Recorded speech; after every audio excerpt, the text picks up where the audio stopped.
CM का dream project चंद second में स्वाहा। गंगा में समाई अगुवानी सुल्तानगंज ब्रिज, जनता की कमाई पर फिरा पानी। जी हां, बिहार के भागलपुर में गंगा नदी पर बन रहा अगुवानी सुल्तानगंज पुल रविवार 4 जून को ताश की पत्तों की तरह भरभरा कर गिर गया। चंद सेकंड में पुल का एक बड़ा हिस्सा नदी में समा गया। चौंकने वाली बात यह है कि पुल दूसरी बार गिरा है। इससे पहले पिछले साल 30 अप्रैल को भी इस निर्माणाधीन पुल का एक हिस्सा गिर गया था। एक तरफ नीतीश कुमार ने इस मामले में जांच के आदेश दिए हैं, वहीं दूसरी तरफ डिप्टी सीएम तेजस्वी यादव ने साफ कर दिया है कि पुल का निर्माण नए सिरे से होगा। चलिए आपको इस पुल की पूरी कहानी बताते हैं। इसके साथ ही बताएंगे कि कैसे 5 साल में बनने वाला ये पुल 9 साल में भी नहीं बन पाया। हाजिर है आपका बिहारी पत्रकार, नाम है मोहन कुमार। इन्ने उन्ने का नहीं, यहाँ होगा ओनली बिहार।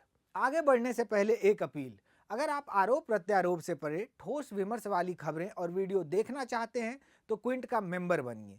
कैसे? वीडियो के डिस्क्रिप्शन में जाकर क्लिक कीजिए। गंगा नदी पर बन रहा अगुवानी घाट सुल्तानगंज पुल प्रदेश के मुखिया नीतीश कुमार का ड्रीम प्रोजेक्ट बताया जाता है। 23 फरवरी 2014 को खगड़िया जिले में मुख्यमंत्री नीतीश कुमार ने इसकी आधारशिला रखी थी।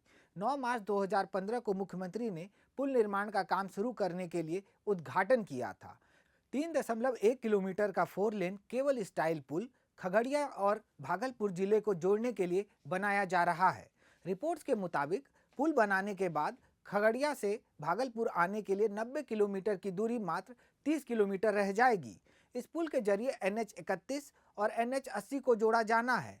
इस पुल की लागत 1700 करोड़ से ज़्यादा है। बहरहाल पुल निर्माण में लगातार हो रही देरी और बार बार गिरने की वजह से अब इसकी लागत और बढ़ सकती है। लेकिन पिछले 9 सालों में इस पुल का निर्माण कार्य पूरा नहीं हो सका है। चलिए अब आपको बताते हैं कि कैसे इसका डेडलाइन फेल होता गया। 9 मार्च 2015 को काम शुरू हुआ था। पहले इसे मार्च 2019 में पूरा होना था, लेकिन बाद में सेकेंड डेडलाइन मार्च 2020 की गई। मगर फिर भी निर्माण कार्य पूरा होता न देख इसकी समय सीमा बढ़ाकर मार्च 2022 कर दी गई। काम अधूरा देखते हुए एक बार फिर से इसकी समय सीमा बढ़ाई गई और इस बार जून 2022 की गई। लेकिन इससे पहले ही 30 अप्रैल 2022 को पुल का एक स्ट्रक्चर गंगा नदी में समा गया। करीब 200 मीटर का हिस्सा नदी में गिर गया था। तब कहा गया था कि तूफान की वजह से ब्रिज का हिस्सा गिरा है। इसके बाद एक बार फिर पुल का निर्माण कार्य पूरा करने की समय सीमा बढ़ गई और इसे इस साल जून तक कंप्लीट करना था, लेकिन लेट लतीफ़ी की वजह से यह डेडलाइन बढ़कर दिसंबर 2023 तक पहुंच गई। लेकिन इससे पहले ही 4 जून को पुल का करीब 400 मीटर का हिस्सा गिर गया।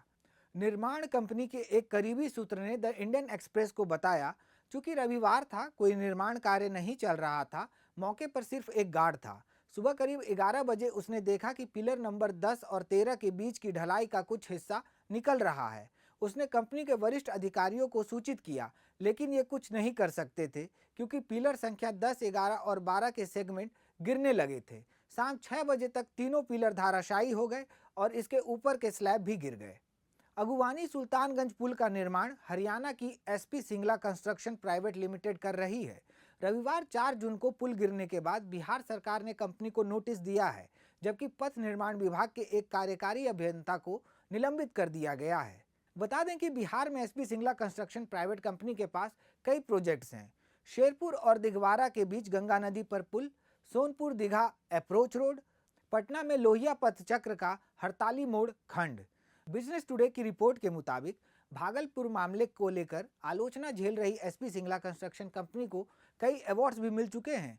2020 में NHAI ने कंपनी को ब्रिज श्रेणी में राष्ट्रीय राजमार्ग उत्कृष्टता पुरस्कार 2020 से सम्मानित किया था।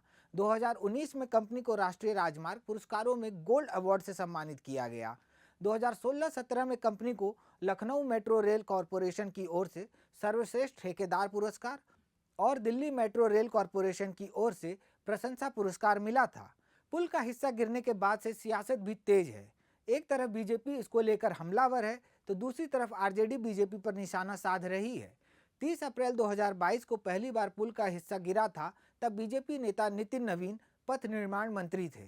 दूसरी बार जब पुल का हिस्सा गिरा, तब प्रदेश के डिप्टी सीएम तेजस्वी यादव के पास पथ निर्माण विभाग की जिम्मेदारी है।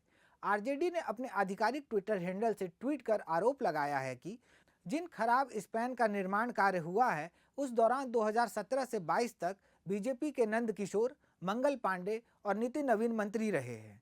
कुछ ज्ञान नहीं रहता तो पता कर लेना चाहिए।